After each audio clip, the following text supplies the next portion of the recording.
To solo na ba bureau na yenyo so ba tout bazé na poto na biso ko tunde to ese bango botika ba avocat d'office on faut que avocat o yo akopesa biso ba facture to ko contribuer to kotina bala. C'est parce que l'air Wenge Kabwanaki to kotaki na no studio té et pourtant il était dans Wenge. OK. Ayemba sala ba voyage ba tout ba mona ayemba na partout. Mansa Musique et Primus présentent le concert de l'histoire, le show de la réunification.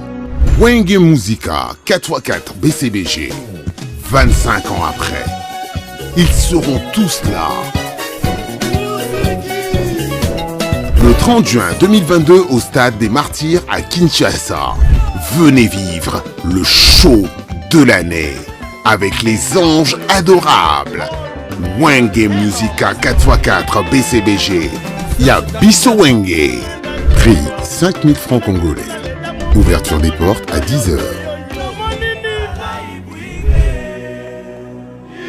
Infoline 09 00 11 51 16. Une production Mansa Musique.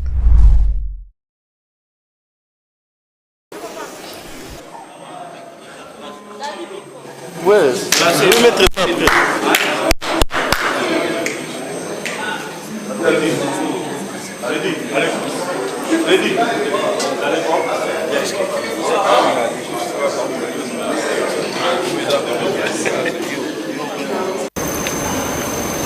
Je crois que tout le monde a ignoré ce qui se passe pour l'instant à l'Est. Et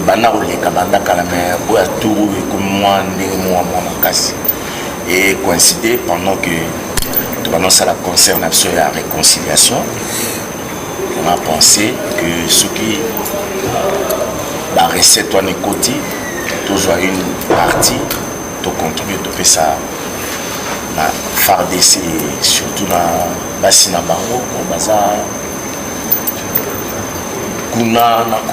Et si tout va bien, on va aller même là-bas sur place, dans l'Est, pour la place pour toi. C'était vraiment, je crois, ça pour nous. Attaque, on va attaquer, excusez-moi, c'est que moi, à niveau, il fallait quand même choper tout ça, moi, le groupe qu'on a fait. Pour l'année psycho. Pour l'année psycho. Mais dans le bien, tout est accentué, moi, ma casse. Pour l'année. Mais toi, la guerre, tu as agressé. Bon, j'aime pas trop parler, mais il y a un pays. Mieux vaut le Bénara, on a attaqué. Voilà, pour soutenir FARDC, où ils ont se défendre, où ils ont défendre Mboka, tout ça, on manque. C'est quoi, c'est. Tu as oublié le pays, il a passé en mort. Ça fait plus de 20 ans que vous souffrez dans l'Est. Là, nous sommes dans la souka. La souka, moi, les amours. Tout ça, nous sommes dans la souka. Tout ça, point final dans ma campagne. On va continuer à mourir indéfiniment. Blaise Boula. Bon, j'abonderai dans le même sens, ça va Ninga Balobi. Tito Kalobi, Ninga Balobi. En tout cas, Naï. Tu vois qu'il peut m'emmener les bandes, tu vois qu'il peut m'emmener passer à l'université. Et tant que tu as un mot, tu peux continuer à te pinguer à Bissou. Congo est à Bissou. Donc, ce qui est là, il y a la famille à Bissou, Congolais. En tout cas, Congolais, nous surtout, il faut compter.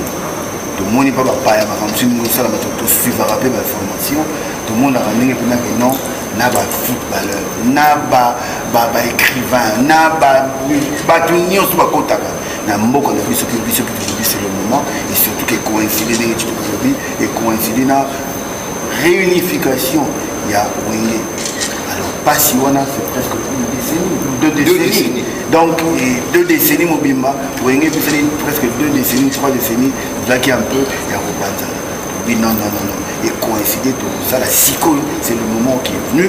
Donc, on a pu un modèle, il y a Bissou, il y a Wenge, tu dois représenter diversité, il y a Mboka dans Bissou. Parce que, nous dois représenter ma province, presque nous surtout, il y a Mboka dans Bissou. Alors, tous ensemble, c'est au Kanami. mon connaît tout quand même exemple on est plus néerlandais donc kende et na peuple mobimba tout télémina ma pinga eza biso nous surtout j'ai dit merci kasi comme makambo bandi tout la titi et ça normal te marché aux États-Unis ils ont en Amérique pour vous avoir le barato comme dans la biso artiste nana bien monté mais fort surtout ça la qui mon maïba makambo tie bandi surtout ça la kaka tindezo koma tout son monde tout à qui ah toi un événement le 30 juin pour te dire que contre campagne pinso donc tu l'as dit tu expliquer mon kilo biso ba artiste tous en souci tam so le ba bino ba ça va contre campagne ba acte sur t'opposer ba artiste ni ba sala tu assista donc c'est dire ba ka et bello sur tout ça là to kena ba est to imba ba chanson patriotique tu encourager ba to bazo aider bande de nation bazo souffrir na est second un moment où ce soit plus grave dès que tu as un événement le 30 juin tout à l'heure tout ça tout la taka ba polo à titre moko symbolique que ça va tout bisopé artiste c'est-à-dire de soutenir FARDC pour toi on a besoin de paix pour ceux qui pèsent moi bisopé de l'état musique ezati pour ba fan ou ka ba son barasé de bango ne bazobo alors comment tu roules la pongi tu vends des pétos mini champagne tu sais bien manger le Ghana est et on monte sur tout ça pour Marius donc tous en a besoin de qui m'a paix pour te boire autant à citer non parce que musique to betala ils avaient un promoteur ils ont un monde entier Afrique mobile Europe Asie ils doivent être fanatiques partout bon en fait moi on a lobby ceux qui ont lobby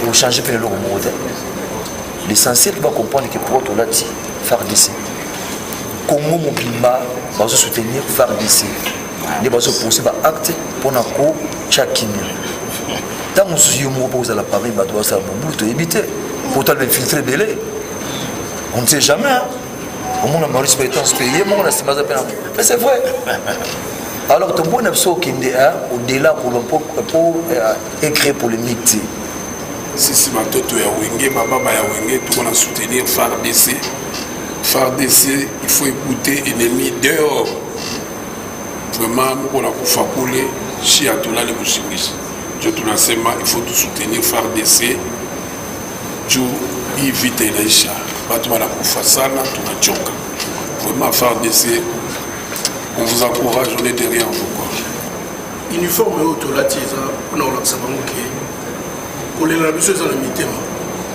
mais ndenge baza na front ndenge bazo kunda pona ko défendre kolo to simbi mandoki na bango na esprit donc to zana bango donc ceux qui to sali signe oyo les apona ko ça bango que to zana ensemble na bango ceux qui to zana bango na terrain te sur place bango bazali même biso to za awa faut to la ça bango ko lingoni to zana bango pona donc uniforme ezo la tristesse na pasi ya ndenge bazobunda ndenge tuza attaquer ndenge bazobunda donc toujours kabolama ensemble na bango c'est ce que je peux dire oui alias fan no ba roya le 30 do la FARDC ba bien avant ba resomba ça fait partie aussi de la participation ya mbongo oyo to tinga kuna parce que ba producteur na ba administrateur ba wiki ndambo ya mbongo fait qu'il na front.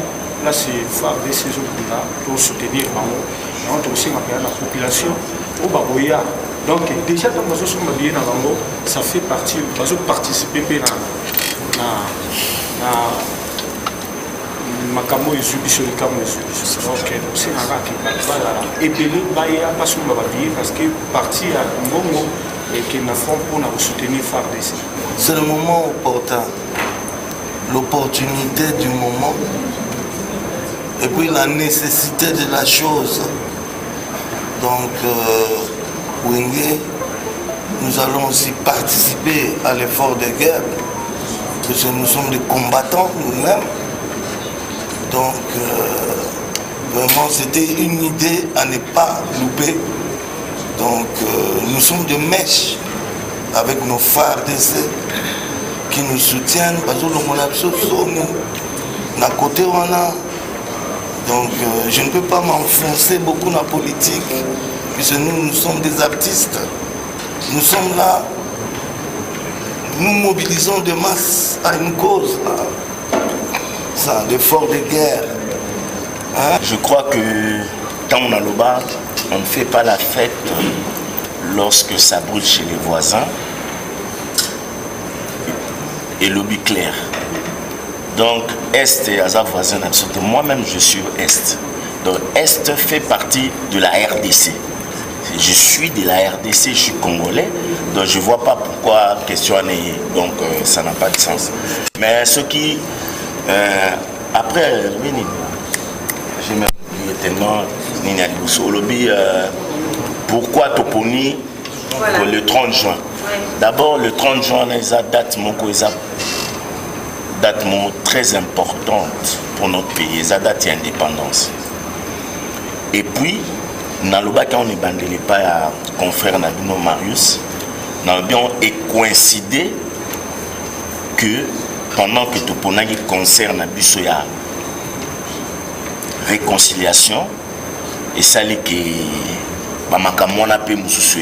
mais il faut que Bisso est un moussala na Bisso, et un boulot. Je crois que dans le bas, quand aussi hier, même en Ukraine a zobundana Russie. Mais cela n'avait pas empêché que l'équipe nationale na bango et que ne rebeta. Donc yo pene mozabo ozo sala musano ya journalisme, bisoto sala ya musique. Je crois que yo guerre à est c'est qu'empêcher tout sala musala na o. Tous les lots, ba ministre, ba président de la République ba non, on va plus aller au travail parce qu'il y a la guerre. Non, nous on travaille et puis musala na biso donc on apporter quelque chose pour nous aider à faire des essais. C'est vraiment c'est-à-dire, je vais me mettre sur ce balai, je vais me mettre la caméra, je vais me signer pour ça, c'est pour guerre dans l'Est. Je vais limiter beaucoup de salons de beaux-arts. Beaucoup de silica pour ma vie. Donc c'est normal. Nous sommes autour de ça. Quand on peut contribuer quand on est à l'Est. Depuis longtemps, j'espère que dans la fondation, ça a daté depuis 20 ans. On a ça, l'action humanitaire est belée. On a un conseil à place de guerre de tous mes alliés. Dans les cas, on a un parc Virunga. Au place de rebelle, c'est-à-dire le risque qu'on a limité. On a un risque en a vie. Mais biso tundima ko sala on a artiste je suis pas politicien tundima ngo pourquoi si ko autre ça là donc tu as conseil moko événement c'est-à-dire réconciliation la news ba yebi mais na ba ki on a débit les bandits qui ont battu baza pour empêcher makambo et ça te bi bango bazo tinda batu basa interview abo ya non c'est pas bien ah tu voler ndé na Congo sonyo tozo kabola ma bata est c'est-à-dire concert wana et ko beta mango boule aux alatés à la calme après concert tout ça la geste ou tout quand tout ça la bon c'est ça. Moi premièrement moi je trouve ça très méchant. Il y a comme on a les réseaux sociaux combattre l'initiative. Je trouve ça très très méchant. Et tout ça la passe nama parce que vous êtes la politique. Comme on a vu nous sur les politiques. Na mona na mon côté va venir postuler. Tout le monde a mon tout pas dire on va pas mais tout le monde qui vous a politique et ça fait très mal. Mais qu'est-ce qu'on a vu nous poser papa chéri je vais bien. Il y a collier que dès que vous lobby vous opérez ça geste au bongo contribution à $5 pardon 5 000 francs là où on a pour la tribune et que nous ça la funga ba de la base na est. Ça dit beaucoup kende bino moko sur place pour nous couper ça donc wana to geste wana to que vous allez comment la stratégie vous ça entre vous de 4 toute une organisation hein. D'abord nous avons ça conseil la maison dans sa production donc on est organisé maman sur toi sur ton limite tout ces débats droit maman la mission contribuer l'organisation viendra de Monsa Production. Il y a ceux qui sont na Est, ceux qui sont na état-major général, il y a armée, ceux qui sont au Wapidon, guider Bissot. Baza ba scripteur té, baza ba peintre té, baza ba boulanger té, baza ba artiste musicien, il faut bien exercer métier na bango. Ndenge yo zota musala na ndako. Ndenge yepe we rason faut ça, il faut JB personne aller macabre faut ça musala na ye. Dans les 30 jours tous à la ebele concert les a annulé, TP ko zala jamais annulé. Les 30 jours concert wana ezali système ka Pentagone tous à wana ebele 5000 francs d'entrée na yo au côté au moni JB à live au moni en live au moni we rason au moni le roi de la forêt, au moni bango tout clan Wenge. Mais en parlant de Wenge tout à l'heure, je reçois l'attaché de presse de Monsa Musique, Monsa Musique ezali maison de production et produire Wenge musique à 4x4 la journée on a les 30 juin où ils sont coordonnés par monsieur Amadou Djabi les producteurs. Il y a événement on a les 30 juin. Il est là mon vieux mon vieux bonjour et bon dimanche à vous Popcorn. Monsa Musique et Primus présentent le concert de l'histoire, le show de la réunification. Wenge Musica 4x4 BCBG, 25 ans après, ils seront tous là. Le 30 juin 2022 au stade des Martyrs à Kinshasa, venez vivre le show de l'année. Avec les anges adorables. Wenge Musica 4x4 BCBG. Y'a Bisso Wenge. Prix 5000 francs congolais. Ouverture des portes à 10h. Infoline 09 00 11 51 16. Une production Monsa Musique.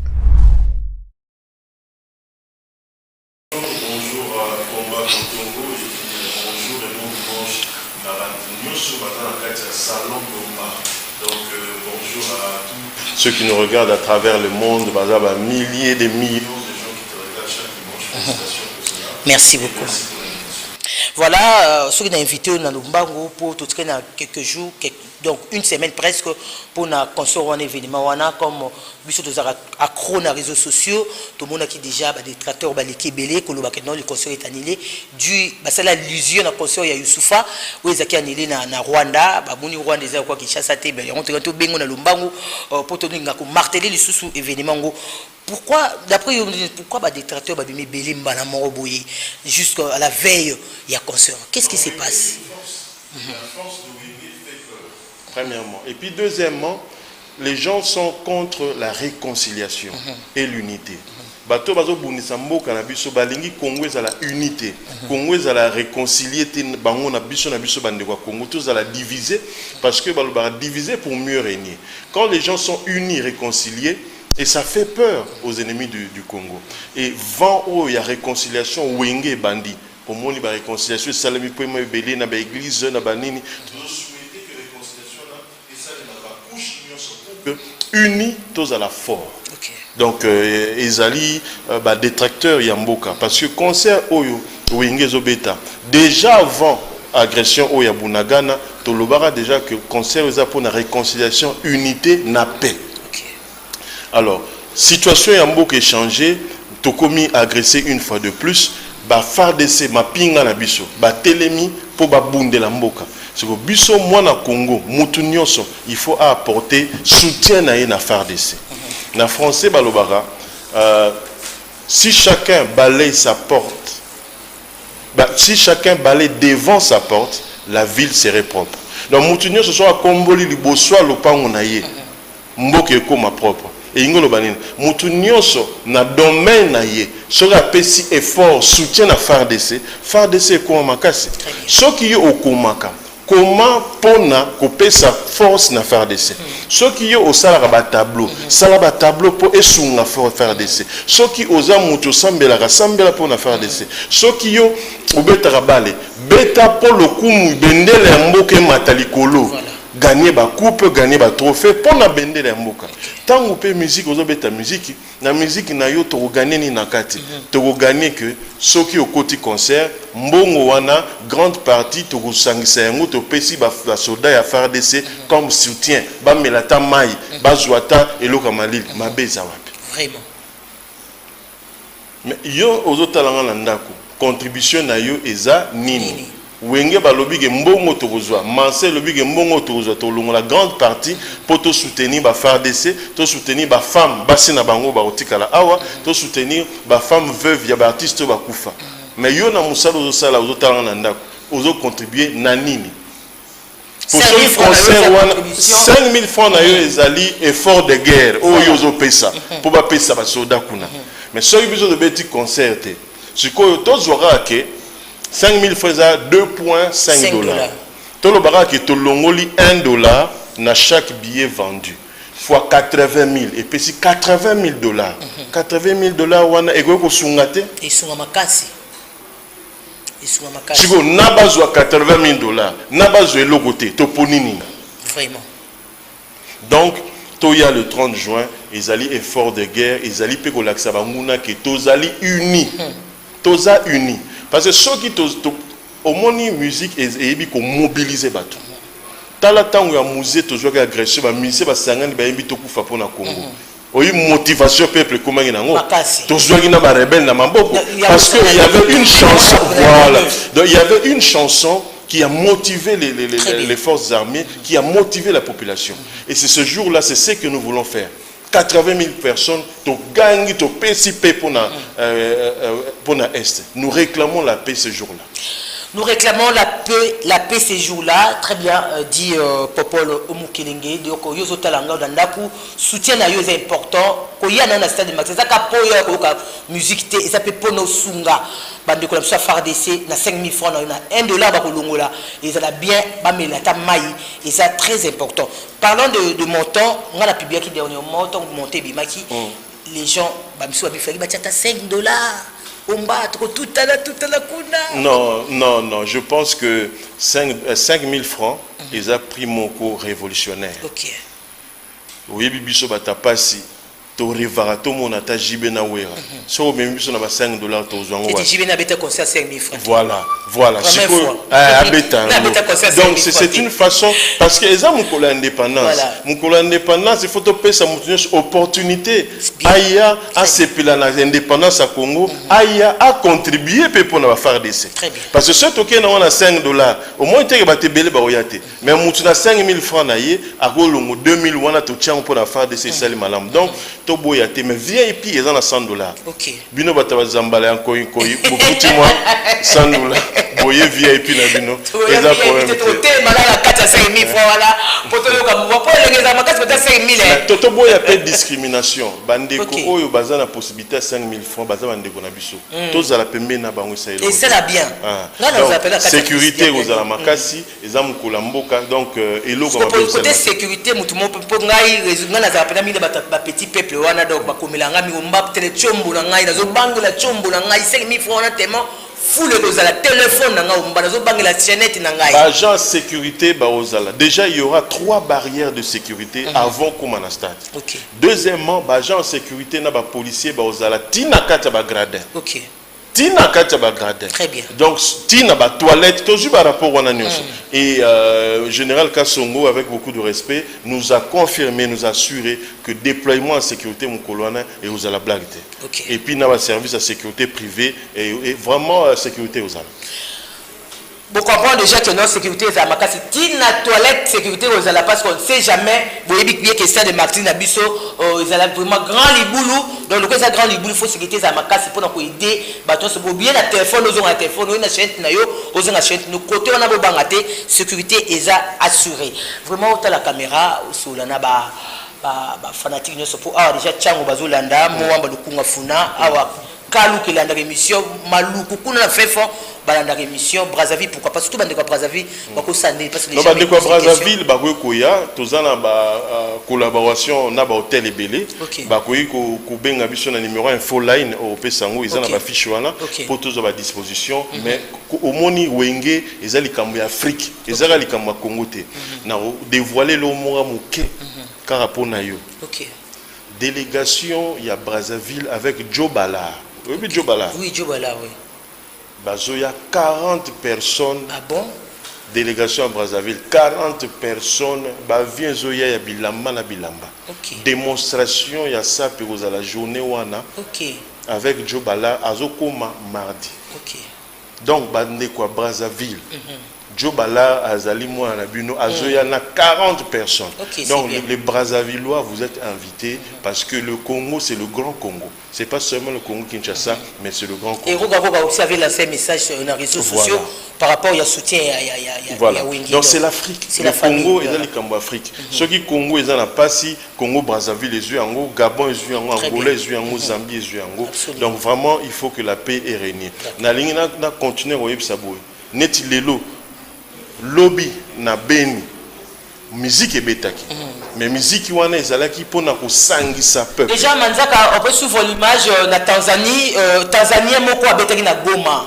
La betaki na Goma na temps ya guerre o ya beti pour motiver ezaki hier, c'était hier soir à betaki na niveau ya Goma, c'était Tanzania qui il s'appelle Harmonizino, c'est ça? Voilà Harmonizino abetaki na niveau à Goma, on suit l'image surtout tout à l'heure.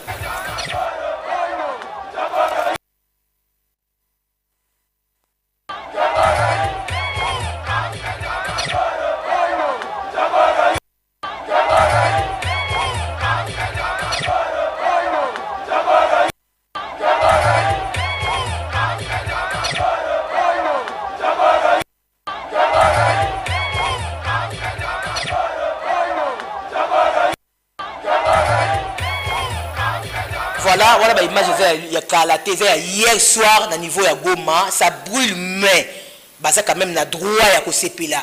Ça na droit ya ko sepela parce que mutu na mutu azo yana ko accompagner ko tchama le boko pour na soutenir bande ko Goma. Tanzanie mais aye na terre ya RDC pour na ko soutenir bande ko Goma et ça ni vraiment comme on a Tanzanie, l'Afrique aussi est avec nous.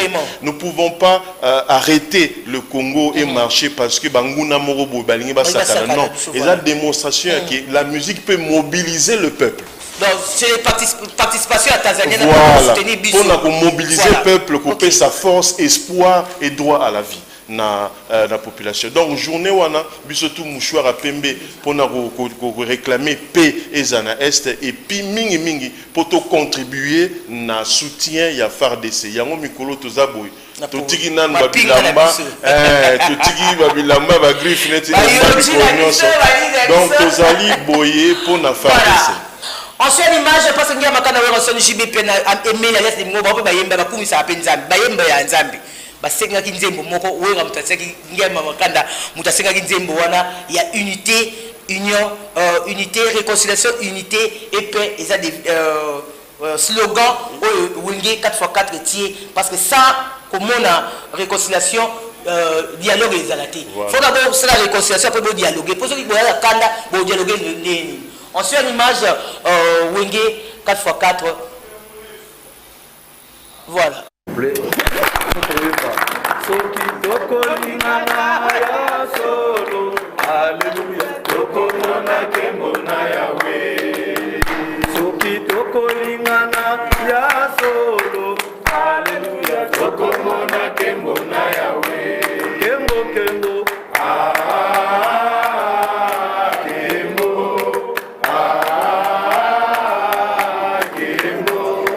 tokomona kembona Yahweh. Voilà, c'est très bien. Vous comprenez déjà, basé na posa à qui, mais basé na posa à paix. C'est très important pour ça, Kimia, sa paix, sans réconciliation.